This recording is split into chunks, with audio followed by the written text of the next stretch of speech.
Good evening, everybody. Thank you so much for being here. This is such an important night. This is where we get to tell you all that information that, especially me, to all the students when they kept coming up to me like, wait till the parent meeting, we'll tell you everything you would ever want to know. That's tonight. I want to introduce some people to you, some maybe familiar faces to you, some maybe not so familiar faces and brand new faces as we get started here. This is Mrs. Willett. Her and I teach 5th grade orchestra together. She is a rock star. I have to say that. This is Mr. Moellman and Mr. Hoersten. They teach 5th grade band. They are also rock stars. We also have Mr. Call, our principal, and Mr. Rickard. All right.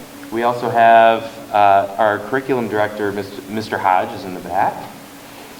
We have Mr. Martin, our 8 through 12 orchestra director here, and we also have Mr. Jacobs, who's our 7 through 12 orchestra director. So we just have a big turnout tonight for people, and when you see these people, you know that we are the people that you need to go to for the information. I think that's it for introduction. Oh yeah, and I'm sure you're going to have a lot of questions throughout the evening tonight. And most of them will be very personal to you, so we're asking that you hold the questions until the end, and we're going to be stationed sort of around where you can come and ask us those specific questions at the end. Thank you, Mr. Hamrick. So as Mr. Hamrick said, I'm Mrs. Willett, and I am the orchestra teacher for grades 5 through 7. And the instruments that I teach are violin, viola, cello, and double bass, or what you may also hear referred to as the upright bass. Just those 4, and they're all stringed instruments. On the band side of things, we start with a couple different woodwind instruments. We start with flute and clarinet, and saxophone is also listed up there. What we are doing this year is everybody will start in clarinet, and then at the end of the year or the beginning of 6th grade is when we are going to determine how many spots are available for saxophone and how kids will go through an audition process to get those. So if the interest in saxophone is there right now, that's great. Clarinet and saxophone are like brothers from the same family, and the skills that you learn on the clarinet are very transferable. We just need the right instrumentation as we build this 5th grade band. So everybody will be starting on clarinet. And if you have questions on that, we'll be around afterwards. We also have 3 brass instruments, 1 high brass, trumpet, and then 2 low brass, trombone and baritone. And then percussion is actually kind of in 2, you really kind of learn 2 different skill sets side by side. Mr. Hoersten is the percussion man, if you have questions about that. But you're learning snare drum technique, how to hold your sticks, specific things for playing a drum. You're also learning mallet percussion, which is a keyboard instrument like a xylophone. We start on the glockenspiel or the bells. So those are your band instruments. First, we'll talk about the orchestra program. The orchestra program here in Avon started in 2001, and next year it's going to be in its 17th year in existence.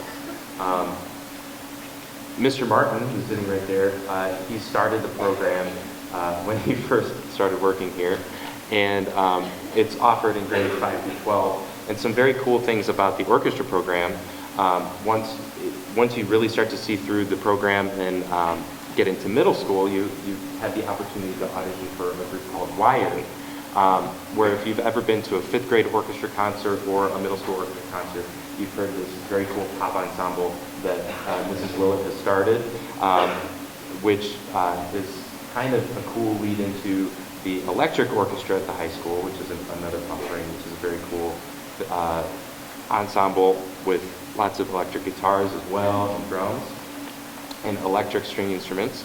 And then there are also 3 orchestras at the high school. There's the Sinfonia,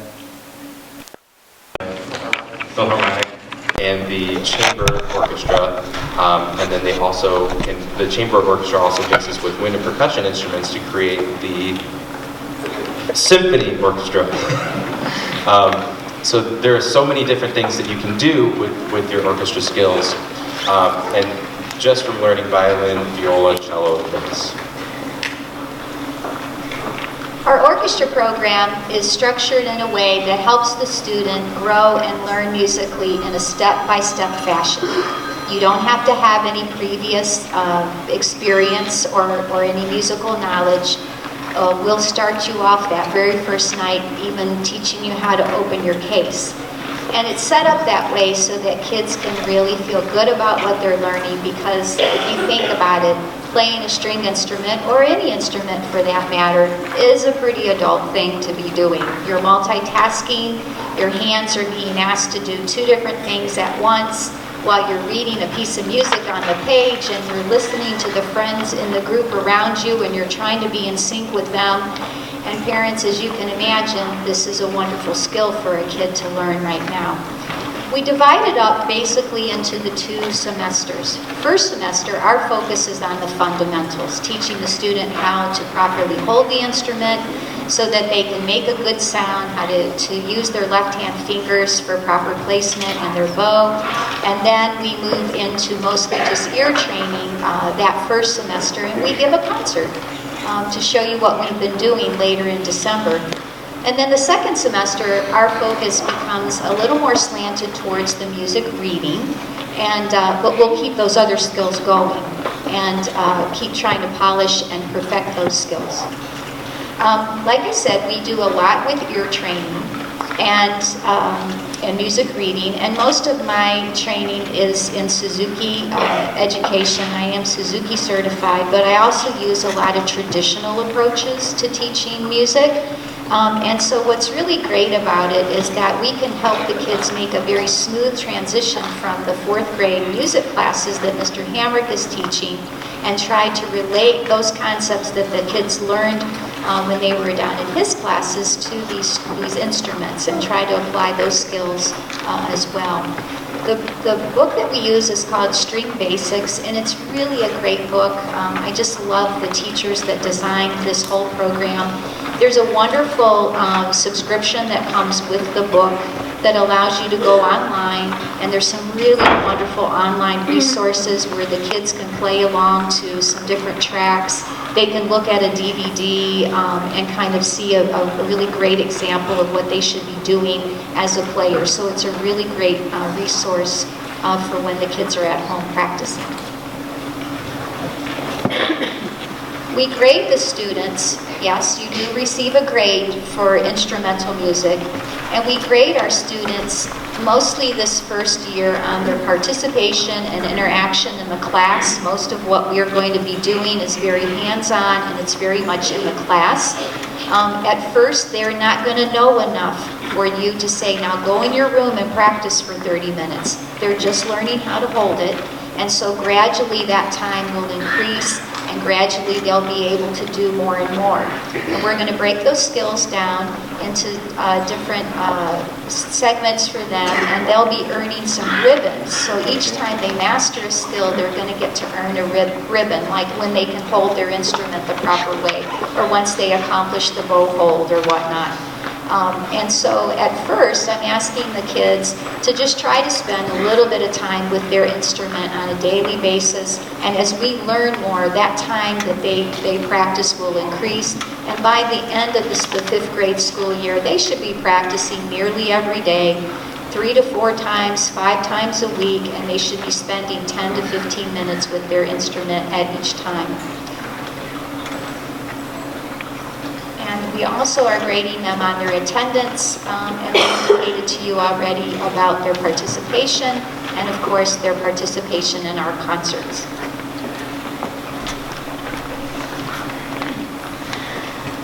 Thank you, Peggy. Our band program also has a long-standing tradition of success. We have many ensembles available in the upper grade levels, and what I would encourage you guys that are interested in picking up an instrument going into next school year, is just to think about this as a starting point, that you can expand to many different parts of our music program. A number of ensembles once you get up into the high school. We already mentioned the symphony orchestra that includes wind ensemble or wind players. So those players come from the band program, and they are there with the top string players in the districts.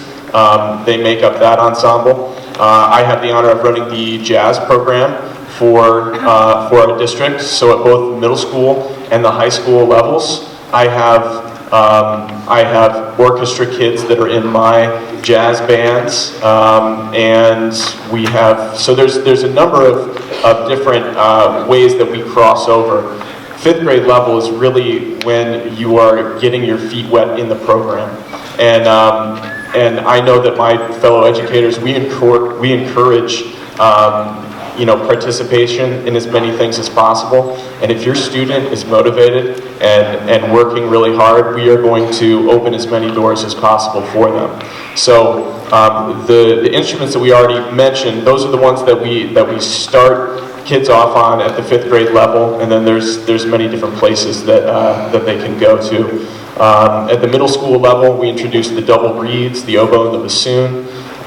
We also encourage our low brass players to give the tuba a shot. That comes at the middle school level. Anything else I'm forgetting? Horn, French horn is another high brass instrument. So we offer that, and anybody that's already in the program has an opportunity to try out those different instruments. But I always like kids to think about expanding, taking that skill set that they have, and seeing where else they can apply it. And there are a lot of different opportunities for that. So. Like Mrs. Willett talked about, curriculum with the orchestra, the band curriculum is very similar. We start at the very beginning, and we start with the beginning instrumentalists and work from the ground up. So again, no experience is really necessary. If you have some other training on like piano or have taken some lessons, that certainly is going to help, but it's not necessary. We start with the fundamentals again, holding the instrument, how to put it together, care of the instrument, how to make a correct sound, and we continue working on those fundamentals throughout the year to develop the skills necessary to become a really talented musician later on down the line. We work from a method book called Tradition of Excellence, and that Tradition of Excellence method then follows them into the middle school. It's also used at the middle school, so it's something that they can use from this point onward. We work on note and rhythm reading skills from the very beginning. We continue to reinforce those as we go through the year. And I know that with the orchestra, along with the band, from the beginning of 5th grade to the end of 5th grade, you'll see a huge amount of growth.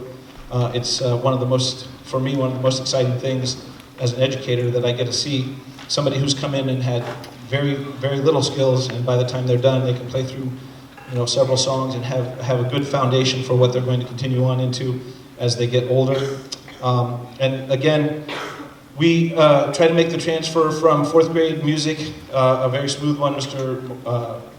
Hamrick has been working on note and rhythm reading skills. They've been playing recorder, which tends to help with woodwind playing and that kind of thing. So we try to make the curriculum transfer a very smooth one, and the transition usually goes quite easily. As far as grades are concerned, we have 3 performances, which we'll talk about a little bit later, that are part of the grade. They get a weekly grade, and that's based on their attendance at their lessons and their participation in their lessons. We grade students based on their progress as well, so we kind of keep track of how they're going. And it's not necessarily, we try to individualize it as much as we can. As long as we can tell that your student is working and progressing, and even if it might be different rates than other students, as long as they're going at their correct pace and kind of keeping up, things should be just fine. And we really want to encourage you to have your children practice at home. Part of that grade is based on their practice, although it's not directly affected. We can tell if they're not practicing, if they're progressing a little slower than we think they should be. So, practice at home, of course, is always important. Mr. Hamrick's going to talk about the different concerts that we have over the course of the Like year. Mr. Hoersten had already said, each band and orchestra have 3 major performances that they participate in. Our first debut concert is on December 5th, and that's sort of our winter concert, where we show you where we began and where and how far that we've come. So when I showed you where we started with recorder and where we ended up, that's a lot like what this concert is going to be like. We're going to show you that it takes a long time to learn a little bit, and then it's like a snowball effect, where by the time we get to May 21st, which is our spring concert, there's a major difference between that. In between, we have, in February and March, band a la mode, so the band folks will have performances at this very cool event where it's a fundraiser here at the high school, and they serve lots of ice cream, and also all of the bands from 5 through 12 perform, and it's a very fun event. Similarly, the orchestra has something called Chocolate Symphony, and that's going to be on March 3rd, and we serve their chocolate, well, there's chocolate desserts. There's lots of dipping chocolate and stuff to dip it in, like strawberries and sugary stuff. So that's a lot of fun too. And that kind of breaks up between December and May for those concerts. For our concert dress, we're back to black and white. Mr. Mack required black and white, but I did not. So those of you who didn't keep up with the growth with the black and white, I suggest that you double check and make sure that you have something that'll work, especially by the time December 5th rolls around.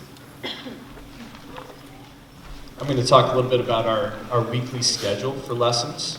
And we will be getting a more detailed schedule out to everyone, depending on what instrument your child ends up playing, and what weeks those will be meeting on, or what days of the week, rather, those will be meeting on. But everybody, regardless of what you play, you see your music teachers 3 times a week. Twice in lesson groups with your instrument or instruments like yours, where we kind of talk about the specific things related to that particular instrument, and then once as a whole ensemble, where we get together as a band or we get together as an orchestra with all of the other instruments that are involved, so that we can put things together for our concerts. That's how you'll see us play at our concerts. But just to individualize as much as possible that beginning process, we see groups twice a week with their instrument groups, and then once a week as a full ensemble. I just want to thank everybody for coming out tonight. What a wonderful turnout is. Someone who went through band and orchestra, going through middle school and high school, I take a lot of pride being in a district like Avon, where we start music so early. It's not every district that starts a music program in 5th grade at the elementary level, and I can tell you firsthand, they were kind of saying this before, watching the first concert where they're just learning how to hold the instrument, how to handle the instrument, just make noise, to the second concert at the end of 5th grade where they're truly making contributions and finishing an entire song. It's so impressive, and the amount of growth that happens over the course of 1 year in 5th grade is due in large part to the hard work of the students, the support of the parents, and the outstanding teaching that's happening amongst all 4 teachers. So it's inspiring for me to see that happening over the course of the year. Mr. Hodge, the curriculum director, I asked for a couple minutes just to kind of go over a couple of changes that'll be unique. If you've had older siblings that have been in band, this is going to be something that we're very excited about. It's going to be a little bit different on the Heritage campus next year because of what we're looking to offer in the 5th grade level. Historically, what we would tend to do for band is it would actually fall towards the end of the day, and the students that were not in band, or if they were at a day that they weren't actually with their instruments, they would have a study hall. And it was kind of an open-ended thing to get started on homework, and even some of the 5th grade teachers would admit that they actually in 5th grade would assign more homework because they needed to have some things to keep the students busy. So we really wanted to follow the more elementary level of the STAR period. STAR stands for Students Taking Advantage of Resources. It's an opportunity for our teachers to work with students to either reteach, possibly provide some special education services, remediation of reading and math, and also for our students that are in the gifted and talented population, or just below that mark, to receive some enrichment services outside the traditional classroom. Regrettably, in the past, we've not been able to do this at the same level in 5th grade. partly because of band and partly because of study hall. So one of the things Mr. Hodge and I will be talking about is the scheduling changes. What that's going to enable us to do is to go away from the more traditional study hall period to utilizing the STAR period, which the students are very used to having in 3rd and 4th grade, providing some levels of intervention, differentiation, and enrichment throughout the day. What that's also going to do is it's going to enable the instrumental teachers, orchestra and band teachers, to have full access to the students to actually have a full-fledged band or orchestra period. Right now, unfortunately, in the past few years, students have sometimes had to make some decisions whether or not they would get the full band or the opportunity for study hall. And oftentimes what would happen is if they were getting retaught or enriched in some area, they were opting not to be in band. And there's all kinds of studies that will show you that students that excel in band and orchestra do very well. There's some strong parallels in the classroom. So we felt really bad that we were sometimes trying to have them choose between gifted intervention or reteaching. We were opting them not to be in the band. So this is an opportunity for us to be able to afford everybody all of the options that they could have throughout the day. So what this is going to look like, again, is having that STAR period where students will have enrichment and reteaching, and then band is actually going to be falling more towards the latter stages of the day and going into the after-school times, which is what Mr. Hodge will be talking about. Thank you for coming. I appreciate the support and learning a new path that they start in 5th grade and probably end up playing all the way to their senior years. So from what Mr. Call said, and you can flip to the next slide if you'd like, the way we're going to do this is it's what we refer to in the older years like a 0 period after school that your children will stay for their instrumental instruction, which is awesome because maybe some of yours need some more gifted service during the day, or maybe they need some more help in math or reading, and they don't have to choose. So now they can truly do band, or they can truly do orchestra. Starting at 2:05, you see our slide, until about the beginning of the year, about 2:45, 2:50, they'll be boarding a bus. And let me explain how this is going to work. So all the students will leave Heritage. Typically, we start dismissal about 2:15, get them out of there 2:20, 2:25. The Heritage buses will drop all the kids off. We'll have some buses come back to Heritage, pick up our instrumental students, be leaving Heritage at 2:50, head to the middle school. At the middle school, if you've ever been there for bus dismissal, the big long sidewalk that sits out front, our whole bus fleet is there. Tons of buses there. They will exit those buses and get on their home bus, whatever that might be. So as you received an email today asking you to fill out a form for band or for orchestra, one of the last questions you have to answer is how they will be getting home. Whether it's going to be bus, nest, or pickup. Because we need to know that information. So you're probably, it's churning in your head right now, how's this going to work, what bus number? We will communicate. This is all about communication with you before school starts. What bus they'll be going from Heritage, and when they get to the middle school, what bus they will change and go to once they get to the middle school. We will have plenty of staff on the sidewalks to help them with that. 5th graders will sit on the front of the bus and not be in the back of the bus with 8th graders. I have a 5th grader, I have a freshman. I don't want them having conversations with 8th graders on the back of the bus.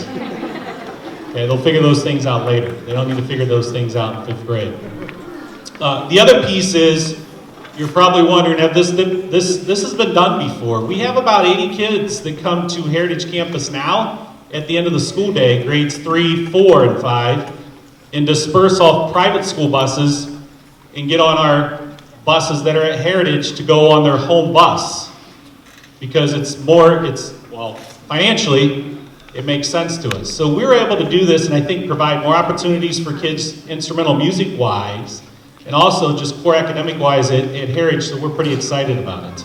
If you have transportation questions, please call me, email me, Ben Hodge, Curriculum Director, or Jason Call. If you have questions about instrumental stuff, that's not me. That's the 4 teachers that are speaking tonight. I can't answer. I wish I could. But I'll help you with any transportation questions. Again, we're super excited about this. So when you get a chance tonight, fill out those forms so we know your intent and we will communicate with you. And the communication will come like the emails you have now. If you're getting them, your information's accurate in the system and you'll be asked to update that again early August, so we can continue to just take grade levels. No one else is getting that email except 4th grade current students. Thank you. thank you, Mr. Hodge, Mr. Call. We certainly appreciate, as a music staff, their efforts on our behalf. They approached us about this initially because what this change is going to allow for us is that we're going to have actually more time with your students to work with them. Right now, at the end of the day, we have, in essence, we have about 30 minutes with each student, with each group, 3 times a week. But that 30 minutes gets shortened down by about 5 minutes because of transitioning back and forth. So we end up usually right around 20 to 25 minutes of instruction time. And with this, we're going to really have a very nice boost in our instruction time. So we're very excited about the opportunity that's being presented here. And for the district to come up with a transportation plan like this, for me in my career, this is unprecedented. I've never had anything like this be proposed before. So we're really looking forward to this opportunity for both our staff and for the students that are going to be joining us. One of the things that you're going to be concerned about with is how you take care of your instruments. There are lockers and storage area at the elementary in the North Music Room, between the North Music Room and the larger instrument music room. There are lockers for violins, violas, flutes, clarinets, trumpets, trombones. Larger instruments like cello, bass, baritone, some of the percussion stuff are stored on racks. Baritone we have lockers for. And then percussion kits are stored in that same area, just not in lockers. That area is locked at the end of the day, so it's very secure. About the only issues we've ever had with instruments that end up missing were that someone took an instrument that was just like theirs but belonged to someone else, so they swapped them out accidentally. So that's really the only issue we've ever had with security regarding that. And again, it's just a nice opportunity for those students to store their instruments until they have to take them at the end of the day, which we encourage that they do on a really regular basis. Mr. Hamrick's going to talk about a few things next. So there are some instruments that can go home on the bus because they're a size and the case is a shape that can fit on the bus. And there's some that really cannot. And this is something that's really important to me because I used to be a tuba player and I used to bring it home on the bus, and that was the reason why I stopped playing tuba and started playing trombone. So the instruments that can definitely go home on the bus are the violin, viola, flute, clarinet, trumpet, and the trombone and baritone can definitely fit on the bus, either on your lap or like in between your legs or something like that. But the ones that we don't allow to go home on the bus are the cello, bass, and the percussion kits. Instead, with the cello and bass, we have actual school cellos and basses that stay at the school, and then the cello or the bass that you would rent would be your home cello. So that way you have one at both locations. For percussion kits, though, what's the issue? What happens with it? With percussion kits, you have a snare drum and a bell kit and a practice pad. And what we do is we have you keep the snare drum at home so you can practice on the drums at home, and we bring the practice pad to school and it stays there. And then the bell kit that we use gets moved back and forth, and there's stands that come along with that. And I'll have some more specific information for those folks that are playing percussion. There'll be some handouts and information that will come along with that once we kind of settle that in. But it works out quite nicely, and kids get a chance to play. A lot of times percussion students start out on practice pads only, and they don't get the experience of playing a real drum, so we want to make sure that they have that opportunity because you don't start out on a practice violin or a practice clarinet, you start out on the real thing, and we want to make sure that those kids get that same opportunity. Mr. Moellman is going to talk about how to sign up. Yes. That's the link that you want to put in your phone or remember somehow. It's a Google site. They come out with really long URLs. So we shortened it with tinyurl.com/HER Heritage 5 5th grade B-O. And I'm going to show you what that would take you to right now. I'll give you a second to check that out. The second part of this, Chromebooks available after the meeting. That actually is not going to happen, but this is accessible if you have a mobile device and are ready to go on that. So let's take a look at this. Some of you may have already been to it. Looks like this. Avon 5th grade band and orchestra, Heritage Elementary School. Here's a little banner that advertises the meeting that you're in right now. All of these our links right here, if you haven't been to them. Those are really informational videos that talk about the different instruments that are available for your son or daughter to start in 5th grade. So if you haven't looked at any of those, I encourage you to. The important new stuff is right below that, and this is all on the home page here. These went out today as part of the email blast that came from Mr. Hodge's office. Band enrollment form, orchestra enrollment form. These are Google forms. You're going to put in information about how we can get in touch with you. First, email addresses, student information, what it is that your student wants to take in band or orchestra. And actually, I can show you what these look like here. They are basically the same, just kind of specialized with the different instruments. So once you fill those out, we get that information. We know kind of who to expect and what our numbers are looking like. And then at the end there, how your child get home after lessons is the transportation piece. So that is all on our website. It's up there. And please fill those out for us when you get the chance. Thank you very much. More from writing music, and we'll talk to you a little deeper about how to rent or own, if you are going to own an instrument, how to go about getting your instrument. But if you rent an instrument tonight, you're in essence going to be making a reservation for that instrument to be available for your child in August. And those are going to get delivered to the school, and our best way to get that into your hands is to have a first lesson night. This is a great night. It's such a wonderful memory maker. We've been doing it the last couple of years for students and their parents, where you're going to pick up your instrument and open the case for the first time, and Mom and Dad, you're going to want to bring your camera. It's really cool to watch your kid open up their case and make their first sounds. There's so much excitement, and there's especially a little bit of learning to do because the instruments are fragile.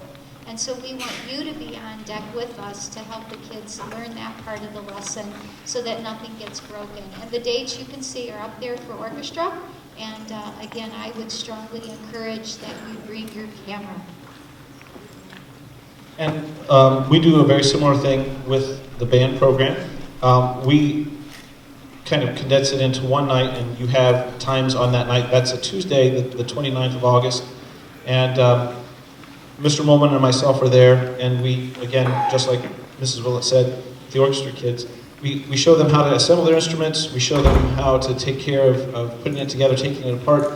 We give them a little instruction on about how to create a sound, and then at that point it's kind of up to them to take a look at that and figure things out on their own for a little bit until we see them for their first lesson later on that week at school. And as Mrs. Willett pointed out, it's really a great opportunity. It allows us to get the instrument into their hands a little sooner, to give them some instruction with you so that if you ever need to help them out in some way, shape, or form, you have a little bit of an idea of what's going on rather than just saying, well, I don't know what you're talking about, how to do this. You can kind of help them along the way with that as well. We have some calendar dates that Mr. Hamrick's going to talk about here. Here's some more really important dates, especially the first two. So June 8th, that's the day that we're asking that you fill out that Google form and sign up, because that gives us an idea of what our numbers are. So that way we can get our scheduling finalized in terms of what days we can offer individual lessons and our group lessons. So that way all the transportation can fall into place. So for many reasons, that is the one that is the most important here is June 8th. On August 1st, we're asking that hopefully a lot earlier than that you get your instrument rented, but we need you to, especially in orchestra, we need you to get an instrument rented or somehow get an instrument and have it brought to the school which if you get it through Redding, it'll automatically be brought to the school, because we need to make sure it's the right size for your child. In an orchestra, we do something called tuning and taping the instruments. So we need to tune them, and we need to put special tapes on them for their fingers, which takes a lot of time, and we need time in advance to make sure all of that is in the right place. So that August 1st date. And also these first lesson nights and first day of school, just like in the previous slides.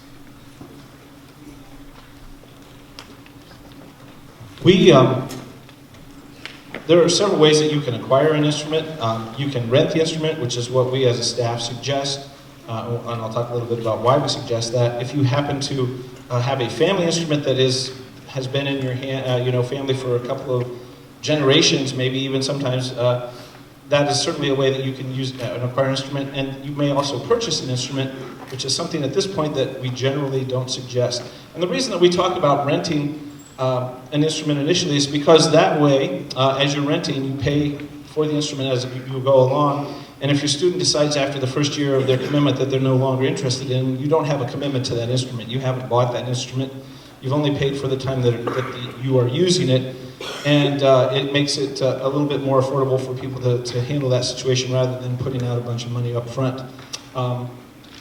If you happen to be interested at some point along that first year and you realize that your child is really very interested and very committed to this, you might want to purchase an instrument. We do suggest that you be very careful about, like if you're looking online of deals that sound too good, because as we all know that a deal sounds too good, it probably is. I always tell the story at this point about a student that brought in a trumpet that they bought at Target. And Target is not really necessarily known for their instrumental music prowess, I guess you could say. And that instrument then got damaged in some way and was not functioning. So they took it to the repair store, and at the repair shop, they tried to call the manufacturer to get replacement part for something that was damaged, and they said, well, no, we don't make replacement parts. That instrument's just disposable, you just go buy another one. So that, in my career, was a first. I'd never heard of something being called a disposable instrument. You want to find something that is good quality. On your frequently asked questions document that you got, there's a list of some good names that you can look for to purchase instruments if you're interested in doing that. It really is important because those instruments are designed to be used by beginners. They're designed with some extra, sturdiness so that they aren't as easily damaged by mishandling. And, you obviously can get a really good deal at Walmart on things, but instruments are not things that you should be purchasing at Walmart. You should go to a reputable music dealer of your choosing to do that. If you have a family-owned instrument in the closet that's collecting dust and you want to use it, bring it in to us. We'll take a look at it and we can give you an idea if it's going to work or not. Even more importantly, you might want to take it to one of a local music dealer that has a repair shop, and they can take a look at it and give you an idea of what it might cost to get it up and running so that it can be used by your student. There's nothing more disappointing to a student when they go to play the trumpet and a valve sticks and they can't continue on because it's not working right. So if you want to make sure that that's taken care of before we get started, that's something that you'll need to do. Mrs. Willett is going to address the situation with the string instruments. So the main reason that you don't want to buy a string instrument yet is because your child is still growing. And the really cool thing about string instruments is that they come in graduated sizes. You're going to see tonight, and I've measured most of the kids that have come down to try an instrument. They'll start on a much smaller instrument than they may end up. And as you know, the kids, when they hit those growing spurts, it seems to happen overnight, and you think, my gosh, none of your clothes fit you, and your arms are 3 or 4 inches longer, and that's going to impact their instrument too. So the really great thing about the rental programs is that you can then just ask to have the next size. And all along you're building up the equity and the savings towards a new instrument for when they do get to a full size. I do not recommend you purchasing an instrument until you are ready to purchase a full size. Secondly, I really caution you against purchasing a string instrument over the internet. I have had so many horror stories, as Mr. Hoersten described as well, where people go on to Amazon or to eBay and they get an instrument for $30 or $40, and it gets shipped to their house and it's not even put together yet, and then they have to take it somewhere to have it assembled. And so all the money that you thought you were going to save, you really didn't. And then what's worse than that is it just won't stay in tune. And then not only is your kid frustrated, I'm frustrated because I can't help them learn if it won't stay in tune. We have Reading Music here tonight because they represent quality instruments. They represent a very competitive price in the market, and you're going to get great customer service from them, as you will from many other stores, but we've been very successful from them. They're a great example for this. Also, again, remember, you are renting an instrument if you're a cello or a bass for your at-home practice. We have a fleet of cellos and basses at the school that you'll use during class time, and you'll use your one that you rent at home, and I'll ask you to bring your at-home cello or bass for the concerts. So those are the 2 times that you would just need to use it for your practice at home or when we have a concert. I will also suggest that if you do happen to find something that you think is a good deal, like you have a link to an instrument that's being auctioned on eBay, or you have a Craigslist link or something of that nature, or you find something online that you think might work for you, go ahead and send us a copy of that link so we can kind of take a look at it and give you some advice about that. We choose to have Reading Music come and describe their rental and purchase program at our school because they service us on a weekly basis. Mr. Myers comes and visits us every week, and if your student's instrument needs to be fixed, he can pick it up and take it to be fixed. If they need to order some accessories, they can do that. I do want to make sure that you understand that you are in no way obligated to do business with Reading. Your choice is your choice. We choose to have them come to the meeting because of the service they provide us. You also have a list of other places in the area that have instruments for rental and purchase that you are welcome to explore as well. We find, like Mrs. Willett said, that they are very competitive, and I think second to none in terms of customer service to us and to our families that own instruments. So I'm going to turn this over to Mr. Myers, and he's going to describe his program to you. Thank you very much, Mr. Hoersten. As Mr. Hoersten said, my name is John Myers. I'm with Reading Music. We are a family-owned educational music store. We have 5 stores located throughout Ohio. We've been in business for over 70 years. Headquartered, we started out in Defiance. We also have stores in Lima, Toledo, and Dublin, Ohio. Myself and my 3 colleagues that are with me today, we all work out of our store in Westlake. We're at 2646 Mine Center Ridge Road in Westlake, between Dover Center and Columbia Roads.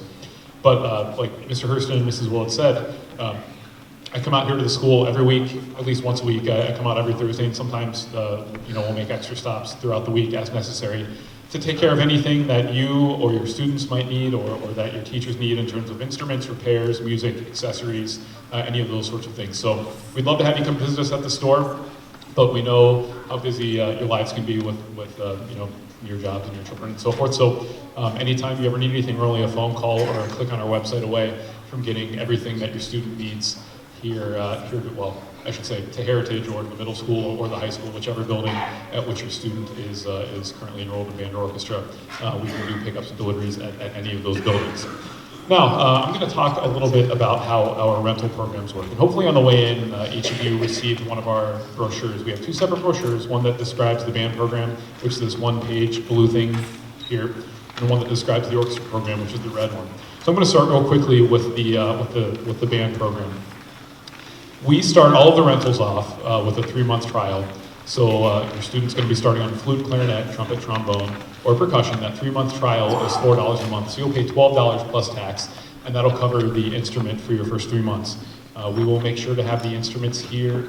By here, I mean to school. Over at Heritage North, we'll have the instruments to school. Everything will be labeled for your student, including a bag with their accessories and book and so forth. We'll get to that in just a moment. In time for the first lesson night, provided that you take care of your rental agreement with us in advance of that, preferably by August 1st, as your teachers have requested. But we have a little bit of leeway there if something should happen and you get a little bit behind. We can certainly make that work. Now, all of the students are going to need their method book, and for the band, that book is called Tradition of Excellence. This is something that's a one-time purchase that everyone will buy.